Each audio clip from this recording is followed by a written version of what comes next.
Selamat petang, salam sejahtera. Berita yang menggemparkan seluruh Malaysia ialah seorang pemimpin besar UMNO bakal muflis, bakal bankrupt.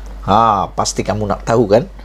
Aku akan dedahkan kepada kamu semua peribadi ini yang bakal muflis, bakal bankrupt gara-gara tak mampu bayar saman. Tak mampu bayar saman yang telah beliau kalah kes di mahkamah. Sebelum aku nak teruskan ulasan ini, pernah dengar tentang hukum karma? Buat baik dibalas baik, buat baik mendapat baik, buat jahat dibalas jahat, buat jahat dapat jahat. Tanam pokok mangga, buahnya mangga. Tanam pokok durian, buahnya durian. Tanam kejahatan, buahnya jahat. Tanam kebaikan, hasilnya juga baik-baik sahaja. Begitulah dengan cerita yang berlaku dengan pemimpin UMNO ini yang dah banyak kali disaman dan banyak kali pula beliau kalah. Aku rasa kamu kenal dengan orang ini, dan beliau terkenal dengan kontroversi yang dia pernah lakukan. Pernah juga beberapa kali orang ini membuat aksi yang agak lucu. Antaranya beliau memakai tuala, membawa gayung berisi berus gigi. Banyak dia buat itu dulu, aku tak ingat di mana dia buat itu, tapi dia pernah buat. Dah tahu siapa? Ya, siapa lagi kalau bukan Jamal. Bukan Jamal Abdillah, tapi Jamal Yunus. Kamu pernah dengar nama dia? Pasti dengar, pernah dengar punyalah. Semua orang yang terlibat dalam politik pasti kenal siapa Jamal Yunus, siapa Luqman Adam. Hari ini Teresa file notis muflis terhadap Jamal kerana gagal bayar ganti rugi. Jadi Jamal Yunus bakal diisytihar muflis kerana tidak mampu ataupun gagal bayar ganti rugi.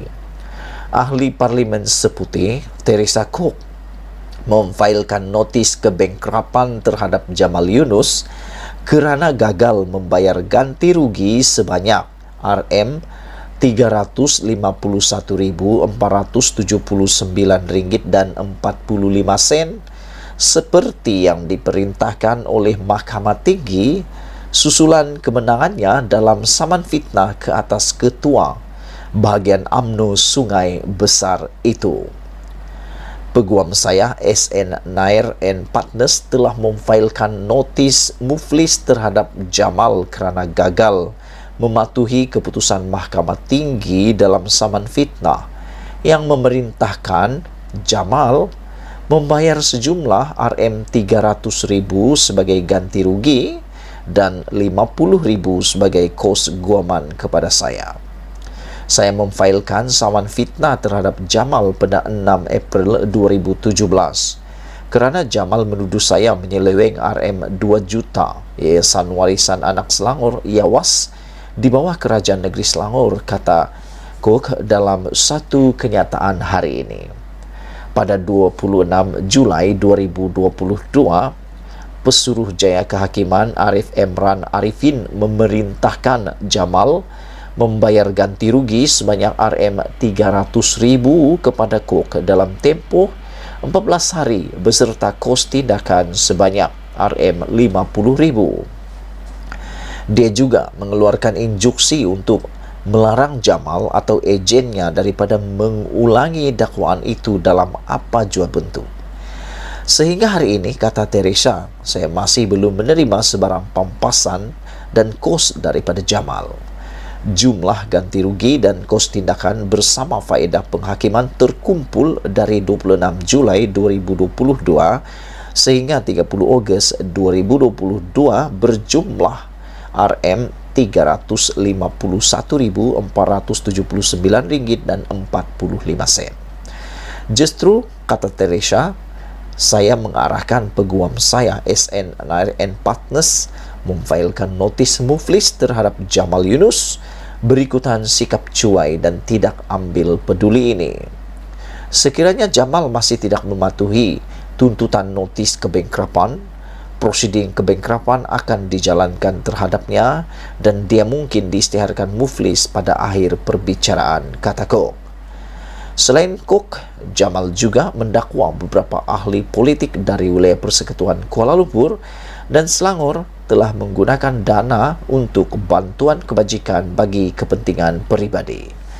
Dia juga mendakwa ahli politik itu mengeluarkan uang tunai daripada dana yang bos, tetapi tidak pernah mengagihkan kepada penerima yang layak.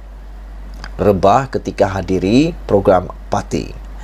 Sementara itu, dalam perkembangan berasingan, utusan Malaysia melaporkan Jamal Yunus dikejarkan ke hospital selepas jatuh secara mengejut ketika menghadiri program UMNO di Sungai Besar malam tadi. Anaknya, Amin Daniel, mengesahkan Jamal kini dipantau rapi oleh doktor di Pusat Perubatan Prince Court, Kuala Lumpur. Ogos lalu, Jamal mendedahkan dirinya telah pulih daripada penyakit kanser paru-paru tahap 4 yang dirahsiakannya selama berbulan-bulan. Sebelum kita berpisah, jangan lupa ikuti satu lagi pendedahan ini. Saudara penonton sekalian, aku nak kata di sini, laluan Zahid Hamidi lebih terbuka untuk ke penjara berbanding ke Putrajaya. Jadi kenapa Ismail Sabri Yaakob seakan-akan takut pula dengan Zahid Hamidi? Aku rasa Ismail Sabri Yaakob tak perlu takut dengan Zahid Hamidi. Kerana apa sebab nak takut dengan Zahid Hamidi? Zahid Hamidi hanyalah seorang Presiden UMNO dan bukan Perdana Menteri. Dan harus diingat, tak lama lagi akan ada pemilihan UMNO. Dan harus diingat juga, pemilihan UMNO itu bakal diadakan 6 bulan selepas PRU 15. Jadi, kenapa nak takut? Di samping daripada itu, Ismail Sabri Yaakob adalah poster boy Barisan Nasional. Beliau bakal menjadi Perdana Menteri. Beliaulah yang akan menentukan di mana arah Barisan Nasional. Jadi, kenapa nak takut sangat mau adakan secepat mungkin PRU? Nak dengar sangat nasihat daripada Zahid Hamidi. Zahid Hamidi memang sukar untuk menjadi Perdana Menteri, bahkan memang tidak dicalonkan pun sebagai calon Perdana Menteri. Jadi, laluan Zahid Hamidi lebih terbuka ke penjara berbanding ke Putrajaya. Kenapa? Untuk apa Perdana Menteri perlu tergesa-gesa atau terlalu menurut kehendak Zahid Hamidi yang mahu PRU 15 disegerakan? Zahid Hamidi bukan poster boy Barisan Nasional pun. Dan lebih teruk lagi, Zahid Hamidi bukan calon Perdana Menteri pun daripada Barisan Nasional. Jadi, aku rasa Ismail Sabri Yaakob eloklah menangguhkan dahulu PRU 15 kerana jika diramalkan banjir besar yang seperti dikatakan oleh Jabatan Meteorologi bakal akan ada mungkin ramalan banjir pada waktu itu. Aku rasa Ismail Sabri Yaakob patut mengutamakan rakyat yang dia layani berbanding Zahid Hamidi. Ikuti terus ulasan ini. Jangan lupa tinggalkan komen Anda sebelum kita teruskan. Saudara penonton yang aku hormati sekalian, sebelum kita nak mulakan ulasan pada malam ini, ada satu persoalan yang paling aku suka, yaitu kalau Zahid Hamidi boleh menangguh-nangguhkan pemilihan UMNO sehingga sanggup pula meminda perlembagaan UMNO daripada pemilihan sepatutnya bulan Disember ini, kerana diluluskan oleh ROS sudah lulus, pemilihan UMNO diadakan 6 bulan selepas PRU.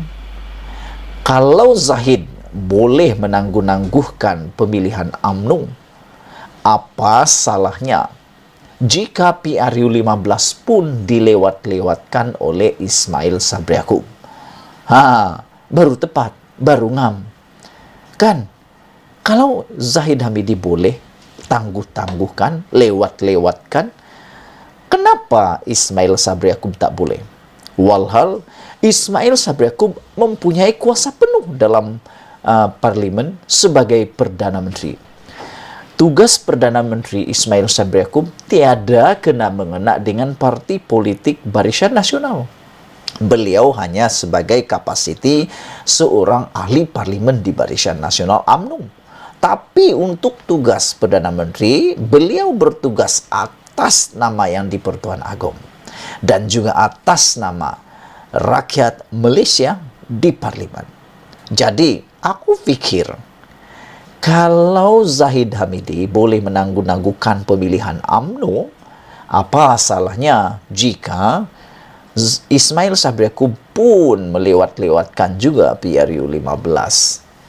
Kerana tiada yang perlu ditakutkan oleh Ismail Sabri Yaakob. Tiada yang perlu dia takuti. Yang lebih dia takuti ialah kalau dia mengawalkan PRU itu dan banjir pula, aku pikir rakyat akan marah, mengecam habis-habisan Ismail Sabri Yaakob. Jangan sampai terlanjur sudah baru menyesal. Sudah kalah terengadah lagi. Macam itulah. Jadi ikuti terus ulasan pada malam ini. Jangan lupa tinggalkan komen Anda. Tekan butang subscribe. Jom kita dengar ulasan penuh daripada isu ini.